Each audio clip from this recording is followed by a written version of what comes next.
Hello friends, नमस्कार। I hope कि आप फिट होंगे एंड फाइन होंगे। फ्रेंड्स, आज हम लेके आए हैं ट्रिग्नोमेट्री में प्रिंसिपल एंड जनरल सॉल्यूशंस। हालांकि इससे पहले भी मैंने 2 वीडियोस बनाए हैं, एक प्रिंसिपल सॉल्यूशन के बारे में, एक जनरल सॉल्यूशन के बारे में। वो सिर्फ उनका बेसिक्स था। और आज हम कुछ क्वेश्चन सॉल्व करेंगे और सीखेंगे कि प्रिंसिपल और जनरल सॉल्यूशंस को कैसे फाइंड आउट किया जाता है। ये जो क्वेश्चन हैं ये NCERT के हैं, क्लास 11th के। तो आइए फ्रेंड्स शुरू करते हैं पहले क्वेश्चन से, जहाँ पहले क्वेश्चन हमारा है 10x = √3। तो मैं एक पेपर की मदद से यहाँ पर करूँगा। देखो 10x = √3। ठीक है फ्रेंड्स। तो सबसे पहले मैं प्रिंसिपल सॉल्यूशंस को फाइंड आउट करूँगा, प्रिंसिपल सॉल्यूशन। अब लेकिन इसमें मुख्य बातें क्या हैं? प्रिंसिपल सॉल्यूशन को फाइंड आउट करने के लिए हमें कुछ इंपॉर्टेंट पॉइंट होंगे। तो पहला पॉइंट है कि जो प्रिंसिपल सॉल्यूशन होगा उसकी वैल्यू 0 से लेकर 2π के बीच होगी। यानी कि वो कैसे रखा जाता है? 0 से बड़ी होगी लेकिन इक्वल भी हो सकती है। x लेस होगा 2π से, ये कंडीशन आपको याद रखना है। ठीक है, इसके बीच जो है प्रिंसिपल सॉल्यूशन की वैल्यू हो गई।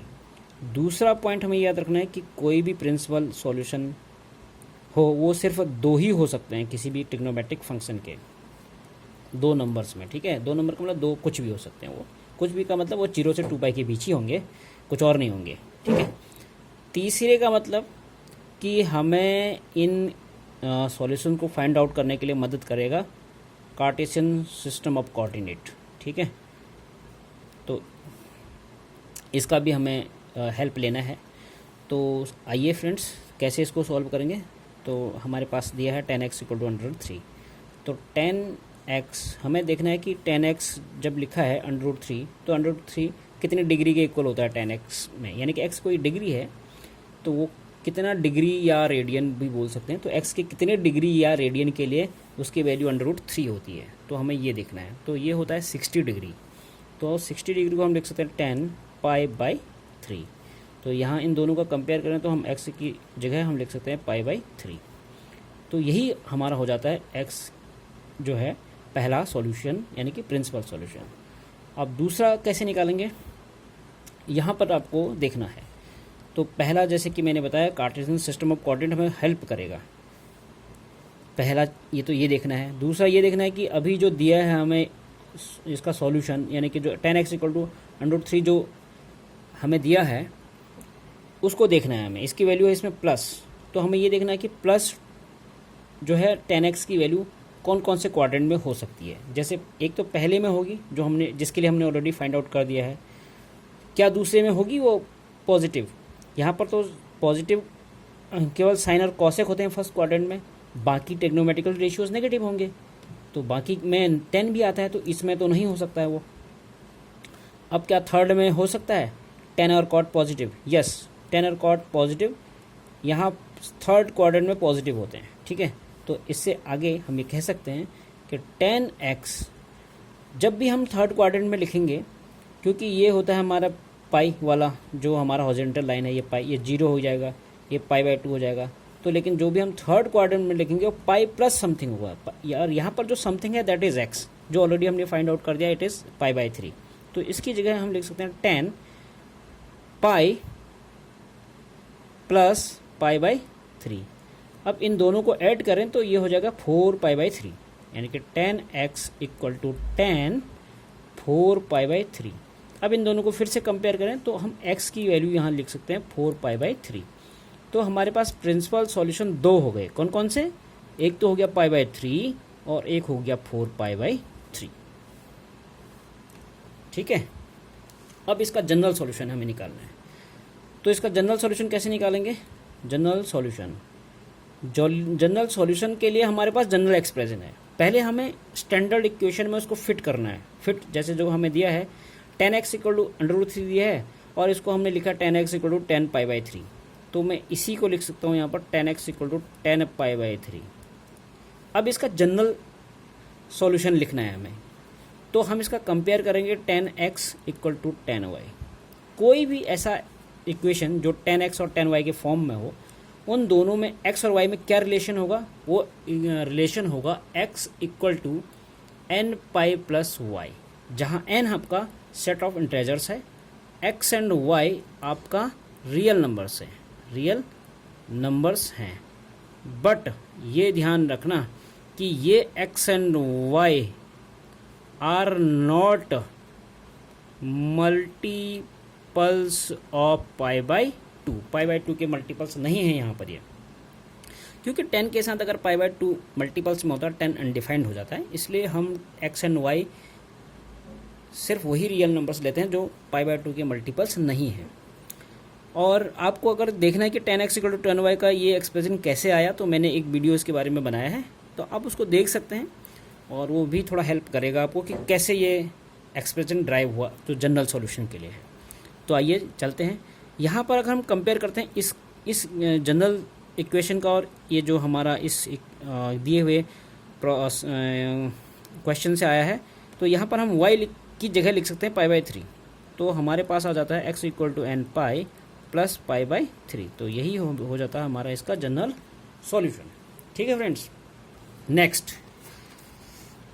नेक्स्ट क्वेश्चन है हमारे पास sec x = 2। ठीक है, इसको हम दो तरीके से लिख सकते हैं। एक तो कॉस के टर्म में भी इसको वो कर सकते हैं हम, जैसे sec को मैं लिख सकता हूँ 1/cos x = 2, तो हमारे पास cos x = हो जाएगा 1/2। ठीक है, हम जानते हैं कि cos x की वैल्यू होती है 60 डिग्री के लिए 1/2। 60 डिग्री का मतलब cos π/3। अगर हम कंपेयर करें तो x की जगह हम लिख सकते हैं π/3। ठीक है, तो यही इसका पहला प्रिंसिपल सॉल्यूशन हो जाता है। दूसरा कैसे फाइंड आउट करेंगे, हम लिखेंगे cos x = cos, अब हम कार्टेशियन कोऑर्डिनेट की फिर से बदल देंगे, और हमें पता है कि पहले में तो पॉजिटिव होता है जिसके लिए हम सॉल्व कर चुके हैं। इसमें cos, सेकंड वाले में cos नेगेटिव होता है तो ये नहीं होगा, इसमें भी cos नेगेटिव होता है, इसमें नहीं होगा। तो फोर्थ में पॉजिटिव होता है जिसमें cos और sec पॉजिटिव होते हैं, और क्योंकि हमें पता है कि यहाँ पर जो भी cos की वैल्यू है पॉजिटिव में है, तो हमें पॉजिटिव वाले ही सॉल्यूशन लेने हैं। तो हमें ये देखना है कि पॉजिटिव सॉल्यूशन कौन कौन से क्वाड्रेंट में होते हैं cos के लिए। तो पहला हमने सॉल्व किया, दूसरा हमारा फोर्थ क्वाड्रेंट में होता है। तो फोर्थ क्वाड्रेंट को हम लिख सकते हैं 2 पाई माइनस π/3, बिकॉज ये होगा 2 पाई, तो जो भी 2 पाई से छोटा होगा इस क्वाड्रेंट के अंडर फॉल करेगा। और आप देख सकते हैं कि शुरुआत में हमने प्रिंसिपल सॉल्यूशन के लिए क्या इंपॉर्टेंट पॉइंट थे, उसमें हमने कंडीशन भी लिखी है। तो उस कंडीशन से हम देख सकते हैं कि 2 पाई माइनस π/3 हम यहाँ लिख सकते हैं। फर्दर cos x = cos 2 पाई को इसमें से अब इसके नीचे 1 मान के एलसीएम ले लो, 3 × 6 पाई माइनस π/3, तो 6 पाई में से 1 पाई गया तो 5 पाई, दैट इज cos 5 π/3। तो यहाँ से हम लिख सकते हैं cos x = cos 5 π/3। अगर फिर से कंपेयर करें तो x = आ जाएगा 5 π/3। तो हमारे पास प्रिंसिपल सॉल्यूशन फिर से दो आ गए, एक आ गया π/3, एक आ गया 5 π/3। ठीक है फ्रेंड्स, अब हमें इसका जनरल सॉल्यूशन फाइंड आउट करना है। जनरल सॉल्यूशन तो हमें पता है जनरल सॉल्यूशन है, उसको कैसे फाइंड आउट करते हैं। मैं सीधा उस इक्वेशन को लिख रहा हूँ ये वाला, क्योंकि ये हमने इससे लिया, फिर ये लिया, फाइनल हमने इससे ड्राइव किया। तो cos x = cos π/3 ले रहा हूँ मैं, क्योंकि इसी को मैंने जनरल एक्सप्रेशन में पहले रखना है। तो हम जानते हैं कि अगर हम cos x = cos y हो, इसको हम जनरल एक्सप्रेशन में लिखें, यानी कि x और y के बीच क्या रिलेशन है, तो वो होता है हमारा x = 2n pi plus minus y, जहाँ n belongs to set of integers x and y, any real numbers in this case, right. तो यहाँ पर अगर हम कंपेयर करें y की जगह क्या है π/3, तो मैं लिख सकता हूँ x = 2n pi plus minus π/3। तो ये हो जाएगा हमारा जनरल सॉल्यूशन। ठीक है फ्रेंड्स, नेक्स्ट क्वेश्चन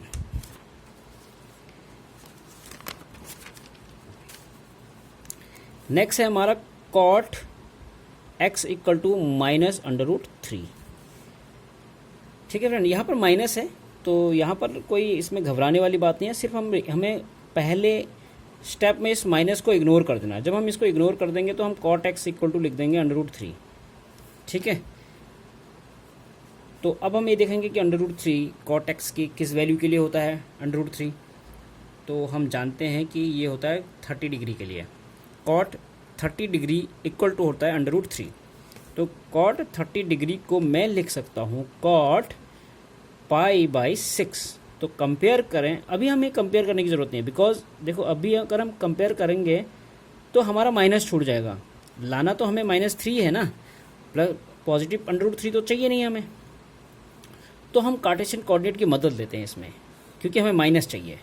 और माइनस कहाँ कहाँ होता है, पहले क्वाड्रेंट में देखें तो सारे पॉजिटिव होते हैं, ये तो हो नहीं सकता है। और दूसरे क्वाड्रेंट में साइन और कॉसेक पॉजिटिव होते हैं, बाकी निगेटिव होते हैं। बाकी निगेटिव होते हैं का मतलब कॉट एक्स भी निगेटिव होगा। इसका मतलब ये सेकंड क्वाड्रेंट में हम इसको रख सकते हैं। कैसे, कॉट एक्स इक्वल टू, अगर हम इसको लिखें cot pi minus pi by 6, तो पाई यहाँ पर होता है, पाई में से जो भी माइनस करेंगे वो सेकंड क्वाड्रेंट में आएगा, और जो माइनस और प्लस साइन गवर्न करेंगे वो एच पर कार्टेशियन कोऑर्डिनेट सिस्टम के अकॉर्डिंग करेंगे, तो वहाँ पर कॉट हमारा माइनस होता है, तो हम इसकी वैल्यू लिख देंगे कॉट पाई बाई 6, बट उसके आगे से साइन क्या आ गया, माइनस का। तो जैसे ही माइनस का साइन आएगा हमारे पास फिर से आ जाएगा -√3। ठीक है, आप यहाँ देख सकते हैं, मैं इसको कैसे मैं समझा रहा हूँ इसको। Cot pi minus pi by 6 आप लिखेंगे कॉट पाई बाई 6, ठीक है। तो कॉट पाई बाई 6 की वैल्यू तो आप लिख देंगे √3, but pi minus pi by 6 second quadrant में आता है, तो यहाँ पर वो नेगेटिव है, तो हम यहाँ पर इसकी वैल्यू क्या लिख देंगे, नेगेटिव। तो हमारा ये आ गया ना इस तरह से। तो आगे हम इसको सॉल्व कर सकते हैं, cot x equal to cot 6 pi minus pi by 6, ठीक है। और cot x equal to 6 pi minus pi 5 pi, तो कॉट 5 पाई बाई 6, तो यानी कि x की वैल्यू क्या आ जाएगी, आ गई यहाँ पर 5 पाई बाई 6। तो यहाँ पर हमारे प्रिंसिपल सॉल्यूशन हो गया एक, तो क्या 5 पाई बाई 6, ठीक है। अब दूसरा कैसे निकालेंगे, दूसरा निकालेंगे कि हमें इससे कंपेयर करना है, ये माइनस में है। एक तो हमें मिल गया था कि ये सेकेंड क्वाड्रेंट नेगेटिव था, इस थर्ड में देखिए कॉट एक्स tan x तो पॉजिटिव होता, तो इसमें भी तो नहीं हो सकता वो।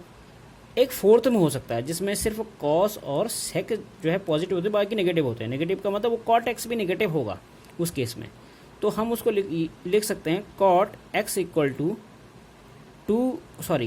कॉस 2 पाई, बिकॉज 2 पाई यहाँ पर ये 2 पाई होगा, 2 पाई में से जो भी माइनस करेंगे वो फोर्थ क्वाड्रेंट के अंदर आएगा, 2 पाई माइनस पाई बाई 6। तो यहाँ से हम लिख सकते हैं cos 6 to 12 pi minus pi by 6, जो होगा कॉस 11 पाई बाई 6 के। अगर हम फिर से कंपेयर करें कॉट एक्स का और इसका, तो एक्स इक्वल टू हम यहाँ लिख सकते हैं 11 पाई बाई 6। तो हमारे पास प्रिंसिपल सॉल्यूशन दो आ गए, एक तो आ गया 5 पाई बाई 6 ये वाला, और दूसरा आ गया 11 पाई बाई 6 ये वाला, ठीक है। अब हम इसका लिखते हैं जनरल सॉल्यूशन। कैसे इसका फाइंड आउट करेंगे, फ्रेंड देखिए ये कॉट एक्स इक्वल टू -√3 है, ठीक है। इसको हम सॉल्व इस तरह से हमने इसको सॉल्व किया, अंत में हमारे पास आया cot x equal to cot 5 pi by 6, ठीक है। तो हमारे पास हम इसको ऐसा भी लिख सकते हैं, कॉट एक्स को कॉट 5 पाई बाई 6 लिखा, हम इसको अगर रिवर्स करें, इसको 10 में चेंज करें, तो हम इसको लिख सकते हैं tan x equal to 10 5 pi by 6, ठीक है। आपको समझ आया होगा कि कैसे, मैं बताता हूँ आपको कि इस कैसे हो गया। हम इस कॉट को लिख सकते हैं 1/10 x, इसको लिख सकते हैं 1/10 5 पाई बाई 6।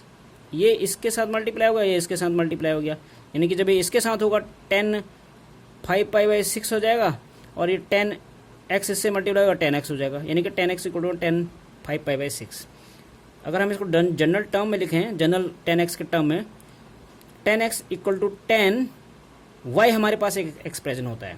जब भी हमारे पास tan x equal to 10 y होता है, उसका जनरल सॉल्यूशन के जो एक्सप्रेशन होता है वो होता है x equal to n pi plus y, ठीक है। इसके बारे में मैंने जस्ट फर्स्ट वाले क्वेश्चन में भी बात किया था। तो यहाँ पर x इक्वल टू n पाई और y की जगह क्या है 5 पाई बाई 6, तो हम इसको लिख देंगे 5 पाई बाई 6। तो यही हो गया हमारा इसका जनरल सॉल्यूशन, ठीक है फ्रेंड्स। नेक्स्ट क्वेश्चन हमारा है cosec x equal to -2, cosec x equal to -2। आप ध्यान देना, इसको भी मैं कन्वर्ट कर सकता हूँ, जैसे कि मैं इसको लिख सकता हूँ 1/कोसेक को साइन लिख सकते हैं 1/sin x इक्वल टू -2, ठीक है, और साइन एक्स की जगह मैं लिख सकता हूँ -1/2, ठीक है। अब ऐसे क्वेश्चन में मैंने बताया कि जैसे आप साइन को इग्नोर कर दो, तो साइन को इग्नोर कर देंगे तो हमारे पास रहेगा साइन एक्स इक्वल टू 1/2, और हमें पता है कि 1/2 साइन में किसकी वैल्यू होती है, 30 डिग्री की वैल्यू। 30 डिग्री के वैल्यू का मतलब sine x equal to sine π/6 लिख सकते हैं हम। लेकिन हमें पॉजिटिव नहीं चाहिए, हमें चाहिए नेगेटिव। फिर से हम कार्टेशियन सिस्टम ऑफ कोऑर्डिनेट की मदद लेंगे। इसमें साइन कॉसेक फर्स्ट वाले में तो पॉजिटिव होता है, तो इसमें वो नहीं होगा क्योंकि हमें चाहिए नेगेटिव, ठीक है। इसमें भी नहीं होगा क्योंकि साइन कॉसेक पॉजिटिव होते हैं सेकंड क्वाड्रेंट में, और थर्ड क्वाड्रेंट में वो होगा क्योंकि थर्ड क्वाड्रेंट में tan और cot पॉजिटिव होते हैं, बाकी नेगेटिव होते हैं। तो बाकी नेगेटिव में भी साइन भी नेगेटिव होगा, साइन नेगेटिव होगा। तो यहाँ से हम इसको लिख सकते हैं sine x equal to sine pi plus π/6। क्यों? क्योंकि यहाँ है पाई, वो है थर्ड क्वाड्रेंट में, पाई में से कुछ भी ऐड करेंगे तो हमारा थर्ड क्वाड्रेंट में फॉल होगा। तो मैंने लिख दिया पाई प्लस π/6, जो हमारा π/6 यहाँ पर पाई प्लस थीटा या जो भी बेसिक एंगल है वो यहाँ पर हमारा π/6 है। Sine x equal to sine, इनको ऐड कर दें तो ये हो जाएगा 7π/6, ठीक है फ्रेंड। तो यहाँ से हम कंपेयर करें तो x इक्वल टू हमारे पास क्या आ गया, 7π/6। तो हमारे पास एक प्रिंसिपल सॉल्यूशन आ गया 7π/6। अब सेकेंड वाले कैसे फाइंड आउट करेंगे, साइन एक्स इक्वल टू, अब देखेंगे कि यहाँ पर साइन की वैल्यू माइनस में, माइनस कहाँ कहाँ होती है, एक तो इसमें होती है, ठीक है, इसमें भी होती है फोर्थ में। तो फोर्थ के लिए हम लिख देंगे साइन 2π माइनस, अब हमारे पास था क्या, x की वैल्यू यहाँ पर π/6 जो बेसिक एंगल था। तो यहाँ से हम लिख सकते हैं sine x equal to sine 6 × 12π minus pi, that is 11π/6, ठीक है। तो x का कंपेयर करें तो हमारे पास 11π/6 आ गया। तो यहाँ से प्रिंसिपल सॉल्यूशन हमारे पास दो आ गए, एक तो आ गया 7π/6, एक आ गया 11π/6, ठीक है। अब चलते हैं जनरल सॉल्यूशन की तरफ, जनरल सॉल्यूशंस। अब जनरल सॉल्यूशन के लिए मैं इसको पिक करता हूँ क्योंकि इसको मैं जनरल एक्सप्रेशन में कन्वर्ट कर सकता हूँ। जैसे sine x equal to sine 7π/6 आया, क्योंकि हम ये ड्राइव करते करते मेरा ये जनरल एक्सप्रेशन ये बना, जिसको मैं लिख सकता हूँ as sine x equal to sine y के फॉर्म में, ठीक है।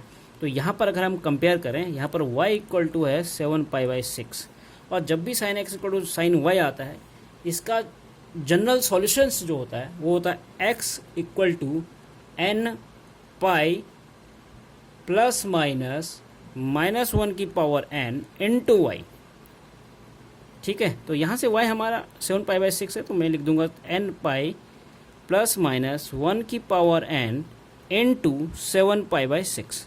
तो यही हो गया हमारा जनरल सॉल्यूशन। यहाँ पर x एंड y वही कि एनी रियल नंबर्स और n same, it is the set of integers, ठीक है फ्रेंड्स। आई होप कि आपको ये चारों क्वेश्चन समझ में आए होंगे। अगर आपको कुछ इसमें डाउट है तो आप कमेंट बॉक्स में लिख सकते हैं, और ताकि मुझे थोड़ा अपॉर्चुनिटी मिले, मैं आपको इम्प्रूव वे में और बता सकूं। Thank you for watching this video.